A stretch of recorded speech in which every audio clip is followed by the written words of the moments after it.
오늘 2부 예배에 참여하신 모든 성도님들께 성령 충만한 그런 공동체의 삶을 사시기를 주의 이름으로 축복합니다. 지난 주일에 우리는 성령 공동체의 삶에 대한 말씀을 들으면서 은혜를 받았습니다. 오늘은 그 말씀 이어서 계속 말씀을 드리겠습니다. 그러니까 오순절날 성령이 강림하시면서 이제 이 땅에 교회가 생겨나는 그 교회를 가리켜서 초대교회라고도 이야기하고 예루살렘 교회라고도 이렇게 이야기합니다. 정말 성령의 은혜를 받고 그 사람들이 어떻게 살았는가, 이 부분에 대한 말씀을 드렸는데, 첫 번째로 바로 사는 것이 성령님 안에서 하나된 공동체를 이루었다, 하나된 공동체의 삶을 살았다, 그렇게 말씀하고 있습니다. 사랑하는 성도 여러분, 성도의 삶이 뭐겠습니까? 우리가 하나님의 말씀을 배우고 또 은혜를 받고 또 구원받은 자로서 하나님의 자녀로서 믿음의 삶을 살아내는, 그게 성도의 삶이 아니겠는가, 이렇게 말씀드릴 수가 있죠. 그런데 그 삶의 첫들머리가, 첫 번째 실천사항이 모든 성도들이 성령님 안에서, 예수님 안에서, 하나님 안에서 하나의 공동체를 이룬 줄로 믿습니다. 사도행전 2장 44절에 그렇게 말씀하고 있죠. 믿는 사람이 다 함께 있었다 했어요. 다 함께. 오순절날 성령 충만한 은혜 받은 이 제자들이 대부분 갈릴리 어부들입니다. 그러잖아요. 그 갈릴리 어부들이 성령 충만한 은혜를 받고 보니까 예수님을 전도하지 않을 수가 없었고, 그래서 유대 교인들에게 전도를 하는데 그날에 3,000명이 그 예루살렘에서 예수님 믿는 이런 역사가 일어났다고 했습니다. 그러니까 이 엄청난 유대인들의 변화가 일어났는데, 그 사람들이 예루살렘에서 한 공동체를 이뤘다고 했어요. 생각해 보세요. 신분이라든가 삶의 현장이라든가 이런 것들을 보면은 각양각색입니다. 먼저 지도층을 형성하고 있다고 할 수 있는 제자들, 베드로, 요한, 야고보, 이런 사람들이 갈릴리 어부들이었어요. 무식한 사람들이었어요. 촌뜨기들이었습니다. 그런데 그들이 성령의 충만 은혜를 받고 하나님 말씀을 증거하고 전도하니까 오순절을 맞이해서 사방팔방에서, 사도행전 2장에 보면은 여러 나라에서까지 왔다고 했습니다. 여러 나라에서까지 오순절을 맞이해서 성지순례를 온 거예요. 그래가지고 저희들이 성지순례 와가지고 하나님 앞에 제사하고 이렇게 하는데, 갑자기 제자들이 오순절날 전도를 하는 겁니다. 그렇게 하지 이 사람들이 하나님께서 약속하신 그 메시아가, 우리 민족이 그동안 기다렸던 그 메시아가 다름 아닌 예수님이구나, 예수님이 하나님 보낸 메시아구나, 구세주구나, 이렇게 알고 믿는 믿음의 공동체를 형성했는데, 예루살렘 사람들, 요즘으로 치면 서울 사람들과 똑같은 사람들입니다. 그런가 하면 각국에서 이렇게 흩어져 살았던 그 유대인들이 왔으니 그들 또한 대단한 신앙과 또 어떤 재물과 이런 것들이 있는 사람들 아니겠습니까? 사도행전의 말씀을 보면 교회가 시작되면서 초기 교회가 어떤 형태로 나갔는가를 말씀을 하고 있습니다. 그 내용은 오늘 우리들에게 모델이 되는, 지침이 되는 그런 내용이라고 말씀드릴 수 있는데, 먼저 보면은 그들은 이제 유대인들이 예수님 믿습니다. 그런가 하면 헬라인들은 이방 문화 속에 최대의 꽃을 피우고 있는 그런 사람인데, 그 사람들이 예수님 믿습니다. 그런가 하면 헬라 영역 밖에 있는 사람들, 순수한 이방인들이 있습니다. 그런 이방인들이 예수님을 믿습니다.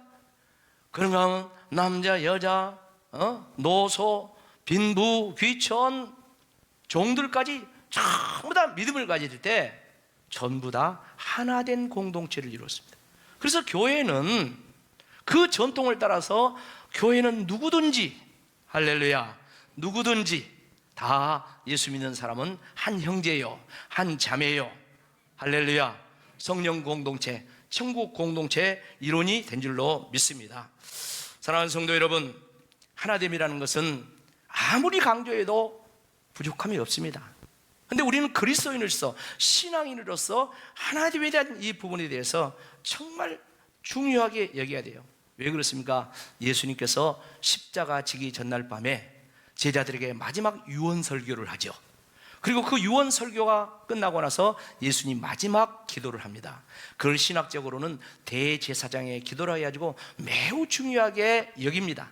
그러면 예수님께서 마지막 대제사장의 기도를 한 내용이 요한복음 17장이라고 제가 지난 주일날 설교하면서 집에서 좀 읽어보시라고 했는데요, 그 내용을 보면 여러 가지 내용이 있습니다. 그런데 예수님께서 거기서 강조한 가장 으뜸이라고 말 수 있는 핵심적인 내용이 뭐냐 하면 요한복음 17장 21절 22절 말씀이요. 21절 말씀 다 같이 한번 읽어볼까요? 시작. 아버지여, 아버지께서 내 안에 내가 아버지 안에 있는 것 같이 그들도 다 하나가 되어 우리 안에 있게 하사 세상으로 아버지께서 나를 보내신 것을 믿게 하옵소서. 아멘. 자, 예수님이 기도하고 계십니다. 기도하는데 아버지요, 아버지께서 예수님 안에, 예수님이 아버지 안에 있는 것 같이 그들 제자들도 다 모여 하나가 되어 어디에 있게 하고? 우리 안에, 하나님 안에. 할렐루야. 하나님 안에 있게 해서 어떤 목적을 지금 말씀합니까? 세상으로 아버지께서 예수님을 보내신 것을 뭐하게요? 믿게 하옵소서. 할렐루야. 여러분, 하나됨에 대한 원리는요 단순한 것이 아닙니다. 엄청난 역사가 있습니다. 사람들이 서로 하나 되는 거 세상에서도 이야기합니다. 당연히 하나 돼야 됩니다. 근데 예수님이 말씀하신 하나됨은 제자들만 하나 되는 것이 아니라 그 하나 된 제자들이 아버지 안에, 예수님 안에, 성령님 안에, 같이 합시다. 하나님과 하나 됩시다. 그렇습니다. 우리 모든 성도들은 예수님 믿는 자들로서 하나님과 하나 된 자인 줄로 믿습니다. 하나님과 다투면 안 돼요. 하나님과 하나 돼야 돼요. 나를 구원하신 그 하나님, 독생자 예수 그리스도까지 아들까지 내어주셔서 나를 사랑하시고 나를 구원하신 그 하나님과 갈등할 이유가 없죠. 그 하나님과 하나 되어야 될 줄로 믿습니다. 예배가 무엇입니까? 나를 구원하시고 나를 사랑하신 그 하나님, 나도 사랑합니다. 나도 공경합니다. 나도 정말 하나님 좋습니다. 그게 예배 아니겠습니까? 그런데요, 그것으로 끝나버리지 않고 그렇게 함으로 말미암아 21절 다시 띄워보세요. 뭐라겠습니까? 세상으로 아버지께서 예수님을 보내신 것을, 구세주로 하나님으로 보내준 것을 세상 사람들이 뭐하게? 믿게 하려. 사랑하는 성도 여러분, 이 말씀은 매우 중요한 말씀입니다. 우리 구리절교 모든 성도인들은 우리가 하나 되기를 축복합니다. 하나님과 하나 되기를 축복합니다. 그래서 행복해야 돼요. 그래서 교회 밖에 사람들이 볼 때, 야, 교회 다니면 저런가? 저 보니까 말이야, 요새 삶이 너무 어렵고 팍팍하고 힘든데, 아니 병 들었다면서, 암 들었다면서, 그런데 보니까 얼굴이 밝아. 아프면서도 힘들면서도 아무렇지도 않아. 아무것도 아니라고 그러면서 보니까 대단해. 행복해. 나도 예수 믿어볼까? 이런 말이에요. 저 말이. 저 말 속에는 무슨 말이 있습니까? 우리가 서로 싸우고 다투고 하나님과 화목하지 못하고 하나님과 갈등하고 다투면 세상 사람들이 예수 믿겠냐 이 말이에요. 누가 싸우는 교회 가겠습니까? 누가 갈등하는 교회 가겠습니까? 한 사람도 그런 사람도 없다는 그런 말씀을 내포하고 있습니다. 성경에 보면 그런 이야기들이 많이 나와요. 그래서 사도 바울은 편지를 보낼 때마다 교회마다 다 하나 되기를, 성령 안에서 하나 되기를, 할렐루야, 그렇게 말씀한 내용을 봅니다. 사랑하는 성도 여러분, 요즘 뜻있는 많은 사람들이 한국교회를 염려합니다. 지난 시간도 말씀드렸지만은 우리 교회는 장로교입니다. 근데 이 장로교가 지금 우리나라에 한 200여 교단이 있다는 거 아닙니까? 근데 사실 우리 초기 선교 역사를 보면 외국의 선교사들이, 장로교 선교사들이 우리나라 들어와서 선교할 때, 그때 남장로교, 미국 북장로교, 그러면 뭐 카나다 장로교, 그러면 호두 장로교, 이런 데 사방 나라에서 교단이 다른 장로교 선교사들이 우리나라에 들어와서 선교를 합니다. 근데 그분들이 우리가 조선 땅에 이제 복음의 불모지, 여기에 복음의 깃발을 꽂는데 우리 안 좋은 것을 이 조선에 전수하면 되겠냐? 나눠지고 분열하고 교단 깨지고 그런 것은 아무리 생각해도, 아무리 당위성을 주장한다 해도 그건 안 좋은 것이다. 그러니 우리는 하나의 장로교를 세우자 해가지고 1912년에 하나의 장로교 단체를 세우는데 조선 예수교 장로회 하나였어요. 그런데 어찌된 영무인지 세월이 흐르면서 만고풍풍산을 겪으면서 지금은 한 200여 장로교가 되고, 또 기독교 연합 단체들도 많은 단체들이 있습니다. 사실 종교 분포도로 보면은 우리 기독교가 우리나라에서 가장 많다고 그러잖아요. 근데 그 많은 만큼 대사회적인 영향력이라든가 여러 가지 국민들로부터 인정받고 하는 그런 부분들에서는 기대치에 머무신다고 이렇게 다 이야기하지 않습니까? 지난 시간에 제가 말씀드렸습니다. 우리는 역사를 통해 배운다 했습니다. 역사. 그래서 역사를 왜곡해도 한다고 역사를 중시 여겨야 되는데, 기독교 2000년의 역사 속에, 세계 기독교 역사 속에 아픈 역사를 이야기했습니다. 유럽에서 동방교회와 서방교회가 분열됐다고 했습니다. 이 분열의 극치, 분열의 결론, 열매 중에 하나가 이슬람에게 기독교가 먹힌 거예요. 그게 대표적인 나라가 터키입니다. 터키. 지난 시간에 사진 보여드렸지 않습니까? 성소피아 성당이 얼마나 좋은 성당입니까? 얼마나 아름답습니까? 그야말로 박물관 쩔이 갈아요. 그런데 지금은 모스크가 되었다는 거 아닙니까? 기가 막힌 그런 일이죠. 이런 역사를 보면서 우리가 정말로 가슴을 치면서 하나 되기를 결단해야 된다는 그런 거 아니겠습니까? 여러분, 현재 영국 교회라든가 미국 교회라든가 유럽 교회라든가 또한 호주 등등 세계 교회가 우리가 알고 있는 그 아름다운 교회 전통을 많이 잃어버렸습니다. 반기독교적인 세력에 무릎을 꿇고 세속화가 되어가는 그런 교회들이 얼마나 많은지 모릅니다. 그 내용 중에 하나를 말씀을 드리면은, 이 교회들이 동성이라는 이 세상의 그 흐름 속에 무릎을 꿇고 합법화를 시켰어요. 우리 미국 장로교, 우리 교단하고 형제교단합니다. 근데 미국 장로교에서도, 거기서도 동성애 합법화 시켜가지고 동성애자들을 신학생으로 받아들이고 동성애 목사들을 배출하는 그런 상황이 됐어요. 우리 교단은 형제교단이면 당연히 안 된다고 지금 그러고 있죠. 그리고 관계가 어정쩡한 그런 관계가 있습니다. 이런 상황이에요. 이제 사탄 마귀의 전략은 세계 속에 남아있는 순수한 한국교회를 복음으로부터, 진리로부터 무너뜨리는 것, 이것이 사탄 마귀의 전략입니다. 그런데 아주 교묘하죠. 인권과 평등이라는 미명 아래 지금 국회에서 포괄적 차별금지법이라든가 또는 동성애 합법화라든가 평등법이라든가 여러 가지 비슷비슷한 법들을 제정하려고 하는데, 문제는 이 법들이 성경과 반대된다는 것입니다. 문제는 이 법들이 하나님의 창조 질서를 거역한다는 것입니다. 하나님이 싫어하는 그런 법들이 이 속에 많이 들어있다는 것입니다. 그런데 대부분의 국민들은 몰라요. 내용 속에 들어가면은 그런 악법들이, 또 다른 역차별을 하는 그런 악법들이 있음에도 불구하고 이런 법들이 국회에서 제정하려고 지금 시도하고 있지 않습니까? 그래서 더 늦기 전에, 너무 늦기 전에 분열된 교회와 또 연합단체들이 정신 바짝 차리고 한 목소리를 내요. 한 목소리는 다름 아닌 성경의 목소리인 줄로 믿습니다. 하나님의 목소리인 줄로 믿습니다. 다 함께 기도하면서 하나님의 목소리를 내며 대처해 나가야 된다는 것입니다. 이것이 바로 복음과 신앙을 지키는 길이며 애국하는 길이고 이 나라와 민족이 축복받는 길인 줄로 믿습니다. 사랑하는 성도 여러분, 그런가 하면 우리는 호국 보훈의 달을 살면서 우리 나라가 하나 되기를 기도해야 될 줄로 믿습니다. 기도하고 있지요?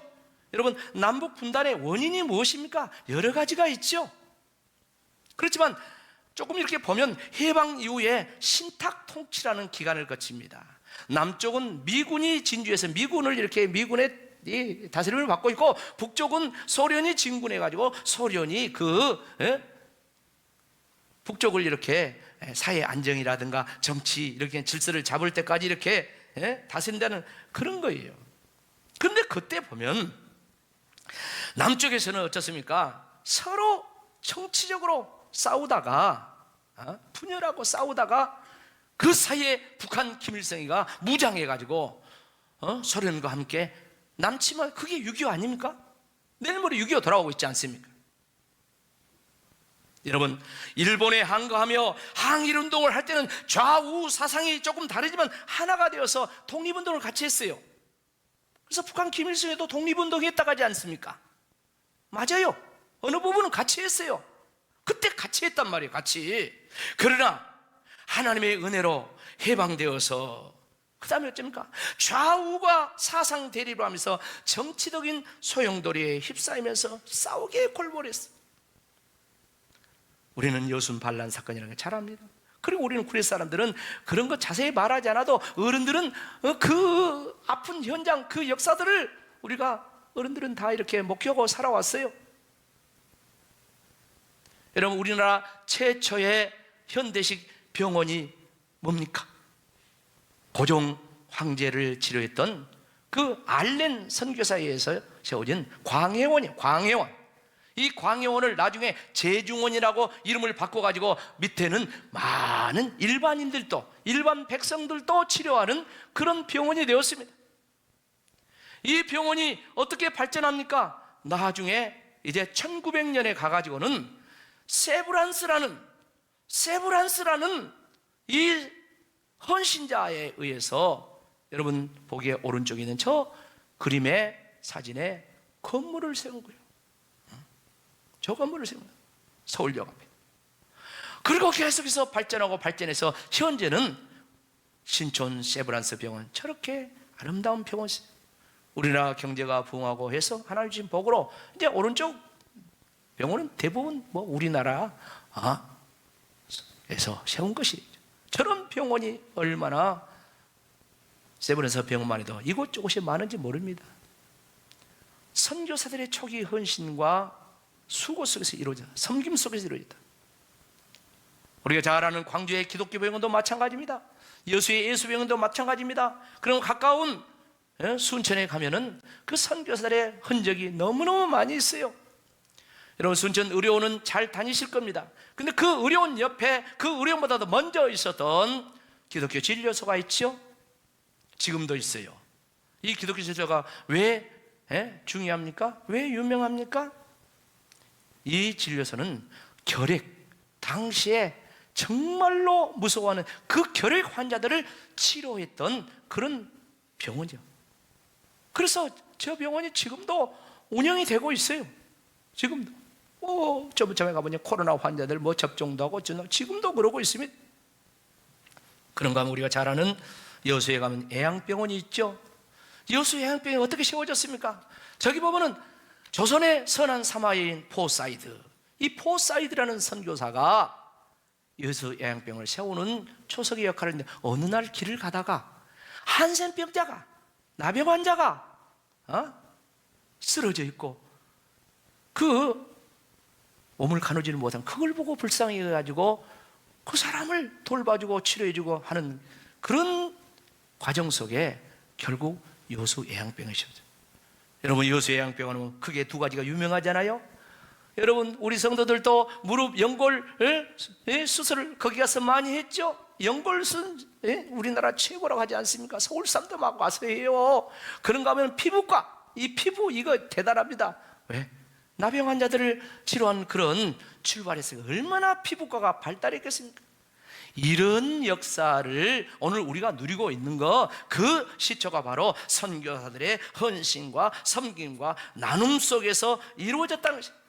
여러분, 3,000명 모였을 때 나눔 공동체였습니다. 5천 명으로 부흥했습니다. 나눔 공동체였습니다. 오늘 본문의 말씀 사도행전 4장 32절로 35절 아까 말씀 읽었지만 이 말씀이 같은 말씀입니다. 믿는 무리가 한 마음과 한 뜻이 되어 모든 물건을 서로 통여 자기 재물을 조금이라도 자기 것만으로 여기지 않고 다 이렇게 서로 나누면서 살았다는 거예요. 이것이 교회 안에서 끝나지 않고 이것이 예루살렘과 유대와 사마리아와 땅끝을 향하여, 할렐루야, 세상을 향하여 흘러간 줄로 믿습니다.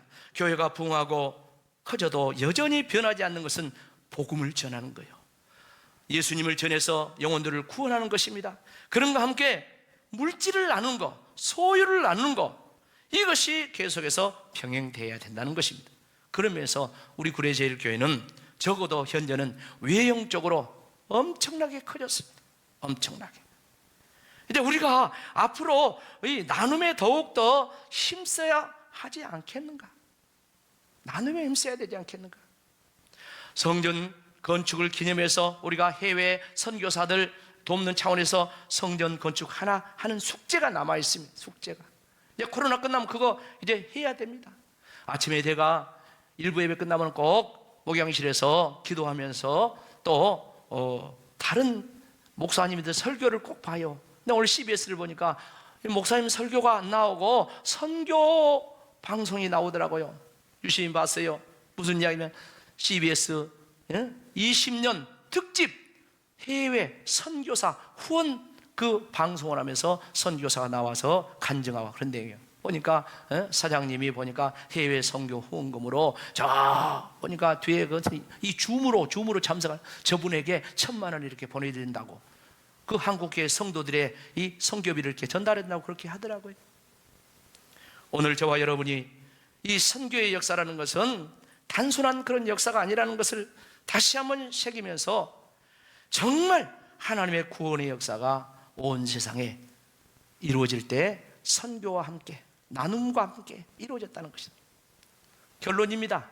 자, 이렇게 성령 공동체가 이제 나눈 결과가 뭡니까? 선교한 결과가 뭡니까? 어떻게 나타났습니까? 사도행전 2장 47절 대표적인 말씀 같이 읽어볼까요? 시작. 하나님을 찬미하며 또 온 백성의 칭찬을 받으니 주께서 구원받는 사람을 날마다 더하게 하시니라. 아멘. 두 가지 결과죠. 첫 번째가 뭡니까? 온 백성에게 교회가 칭찬받았다 했어요. 온 백성이 교회가 칭찬받았다. 여기서 온 백성이라면 교회 다닌 자기들끼리 칭찬했단 말이 아니라 교회 밖에 있는 세상 사람들이, 교회 안 다니는 사람들이 교회 안에 성도들의 복음 전하고 실천하고 나누고 베풀고 하는 이런 것들을 칭찬했다는 거예요. 제가 10년차 우리 교회 부임에서 목회를 하고 있습니다. 처음부터 지금까지 한시도 잊지 않고 있는 하나님께서 제게 주신 그 목회 실천 감동을 품고 있는데 그 가운데 하나가 교회를 회복하고 있는데 교회 회복이에요. 교회 회복인데 우리 교회가 세상으로부터 칭찬받는 교회다. 거기에 항상 마음을 두고 생각을 하고 교회 목회를 그렇게 기도하면서 해왔어요. 그런 사역들이 여러 가지가 있겠지만은 이제 우리가 그동안 코로나 때문에 뭐 노인대학이라든가 은빛잔치라든가 장날전도 이런 사역들을 그러니까 나눔 사역이죠. 장애인 복장이 됐든 간에 어린이집이라든 이게 다 나눔 사역이죠. 이걸 제대로 잘 못한 것이 너무 마음이 부담이 되고 그랬는데 이제 코로나도 끝나니까 앞으로 받은 은혜가 너무 많으니 우리가 이웃을 섬기고 사랑하는데 이 나눔 사역을 다시 재개해야 될 줄로 믿습니다. 성령 공동체 나눔, 그 나눔의 역사의 칭찬이다. 두 번째 뭐였어요? 두 번째 그게 뭡니까? 그것은 다름 아닌 날마다 구원받는 사람을 하나님이 더하게 하셨다. 다시 말해서 교회 부흥의 역사가 일어났다. 3,000명, 5,000명 부흥의 역사가 일어났습니다. 이방 나라 세상을 향해서 전도의 역사가 일어납니다. 소아시아, 유럽을 향하여서 전도의 역사가 일어납니다. 그 가운데 소아시아의 안디옥 교회라는 안디옥이라는 이 도시에 안디옥 교회라는 교회가 생겨납니다. 이 안디옥 교회가 이 초대교회 예루살렘 교회 그 복음을 받아들이고 그들의 실천하는 것을 배우고, 그래가지고 그 교회에서도 이방 지역에서도 잘 실천을 합니다. 복음을 전하면서 사랑을 베풀고 선교하고, 그러면서 나누고 하니까 교회 안 다닌 사람들이 안디옥 교인들한테 붙여진 이름이 있어요. 그게 뭡니까? 그리스도인이에요. 그리스도인. 영어로 하면 무엇입니까? 크리스천이요. 크리스천.